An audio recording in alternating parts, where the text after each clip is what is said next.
I'm concerned about that. I'd like to go back. I wish there was a way we could go back and reevaluate it and, maybe, sort of make some changes or whatever it is. But right now, it's currently the way it's going is we'll probably be making these amendments, the amendments all the way up to probably the end of the whole, to the whole build out of Carriage Trails there. As far as TIF goes, I think it's a good tool in a lot of ways, but I think you got to be careful with it. Yes. Like any tool, you got to be careful with them. They can be abused. Yeah. So, and as far as refinancing and everything associated with these TIF things, I start to get concerned about how much the city is in debt based on some of these TIF issues. Yeah. Another thing that I've noticed, the Brant Pike revitalization. Are you following that at all, or? I've been to I think every meeting but one. Oh wow! I've been to every meeting but one. Okay, so you know what's going on with the Brant Pike revitalization then? No, I know what's not going on with the Brant Pike revitalization. Oh, okay. I went before council about 2 Mondays ago, and I asked, when's the next meeting, what's being done on the action items, and I got no response at all from council. So wow. maybe it's going to be basically left for whoever the next mayor is and whoever the next city council is, because I don't see a lot of action coming up now between now and the election and the transfer to the next city council. So I think it's a great idea. Some kind of, I don't know, like forum or mechanism or forum or whatever it is to bring ideas together. I keep using the term throw them against the wall and see if they'll stick, Mm-hmm. and you get some ideas going. I think Brant Pike you can see the impact of decades of just sort of haphazard zoning and haphazard, put a business in here, put a business in there. There was never any master plan in the very beginning. So it's going to be very difficult to come up with some good, solid ideas to really make an impact on that. So I'm really interested. That's why I want the meetings to come back and see what the ideas are that people have and put them out there for public discussion and everything and see what people say, about, well, this idea or that idea. I'd like to see some changes in that Huber Center. I know they got some vacant storefronts there. Yeah. Okay, it's time to reinvent it. It's decades old, that building, so it's time to do the city to work with them and come up with some idea to make that happen. But one thing I have noticed in some of the meetings, though, is that the city doesn't seem willing to really jump into that. I'll say put some skin in the game. You've had cities organizing it, this like forum of ideas, but is the city willing to put anything into it other than just making changes in zoning? If they're not willing to put any money into it, then let's state that up front, that any ideas that come out are going to be from the businesses themselves, or if we can get some grant money, if we can get grant money, that'd be great. Sure. But, I don't know if you know or not. Does Huber Heights have a full-time grant writer, or do they just like farm it out to another associate? No, that would be. I'm glad you brought that up. That was one of the things that when I've talked before about the economic development director. I think he should be a full-time grant writer too. I think it's be an opportunity for this person to pay for their salary by getting grants.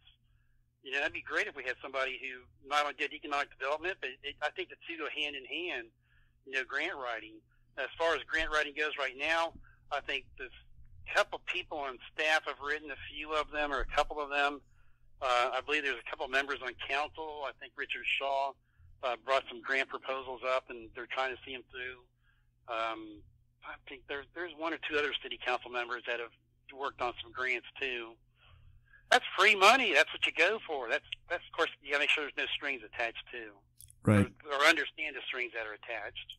Sure. That'd be I really like the idea of a full-time, economic director who is a grant writer, because if you have someone full-time, out visiting businesses, calling people, writing grants, wow. I think that would be something fabulous. Something fabulous for Huber Heights. You're thinking like me. I think the two go hand in hand. Sure. I think if somebody gets into a project and then, let's just say from his inventory of potential grants he can draw upon one or two of them, put that in there and say, hey, the city's not going to pay for your building or your lot or whatever it is, but here's what the city can do. We can get this grant money going for you. Right.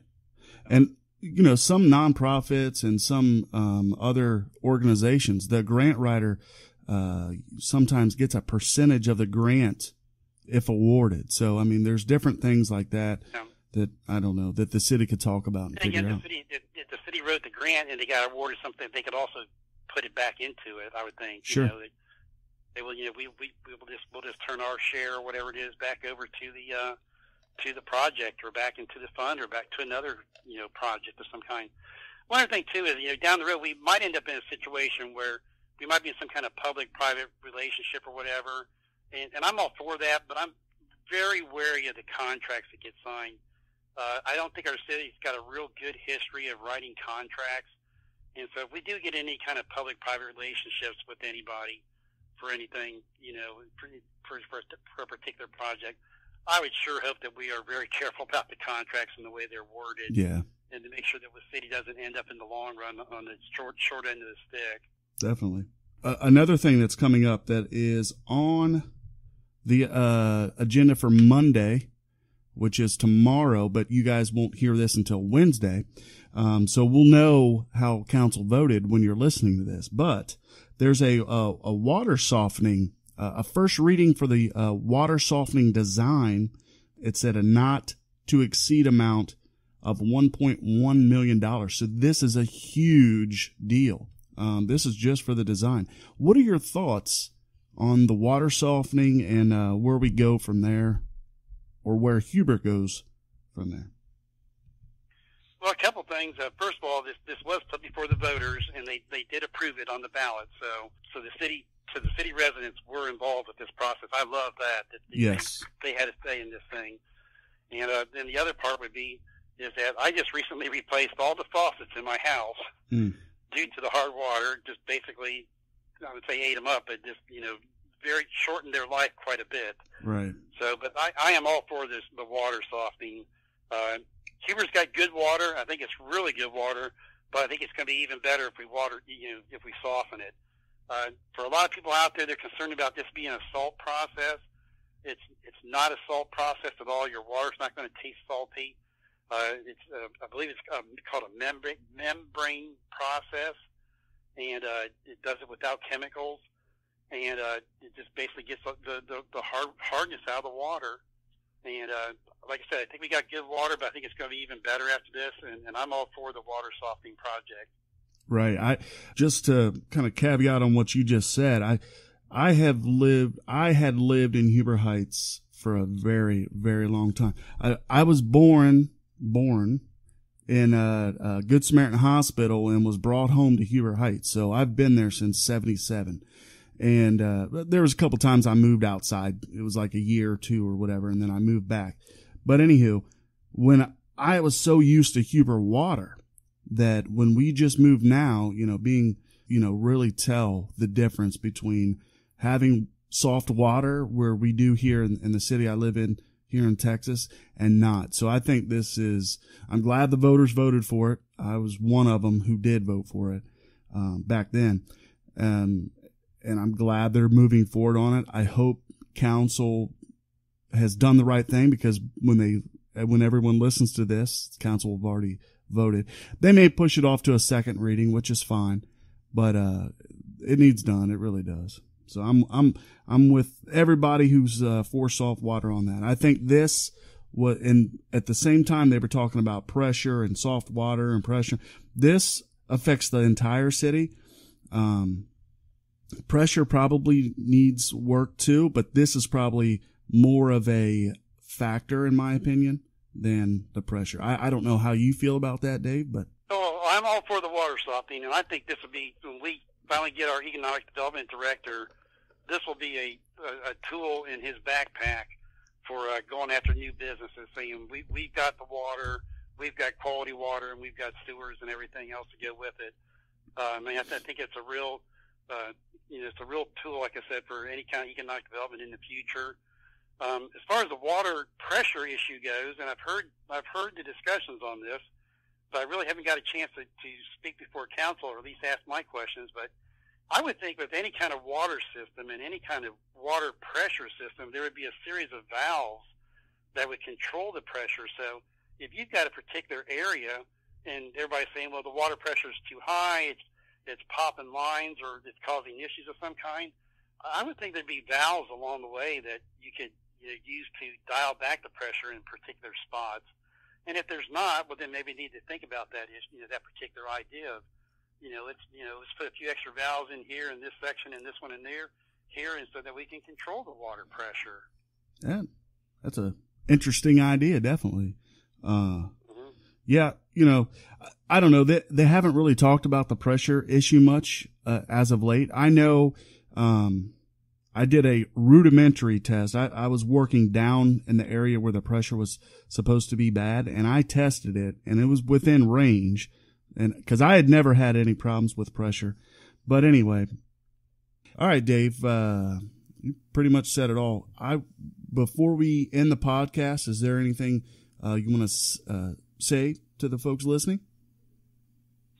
Yeah, I just want to say that for anybody that didn't get their question answered this afternoon or in our conversation here, feel free to reach out to me via a private message on Facebook, or you can contact me. I've got my email address out there. I've got my phone number out there, and feel free to contact me, and I'll get you the direct answer for your question. But in closing, I want to say that I'm really tired of our city being portrayed in the media in so many negative ways. But my goal as I run for mayor is to bring back a positive image for our city. But in order for me to do this, I will need your support, and I especially need your vote on November 7th. I truly believe if we all work together, we can make Huber Heights a place where the citizens are proud to live, work, play, and do business in a city they call their hometown. Thank you, and everybody have a great day. Thank you. All right, Dave, thanks a lot. Appreciate it. All right, everybody, that's going to wrap up episode number 17. Thank you for listening to Inspired and Admired. You can follow us on Facebook at Inspired and Admired Podcast. We're on Twitter at True Podcast. If you like this episode, if you like the series of episodes we're doing with the Huber Heights candidates, please share them on Facebook. Please write us a review wherever you can find a place to write a review. I know iTunes has it, so check that out. Next week, I have Andy Hill. He is the candidate for Ward 4. That's Andy Hill, candidate for Ward 4, next Wednesday, same time, same Matt channel. We'll see you next week, guys. Thanks for listening.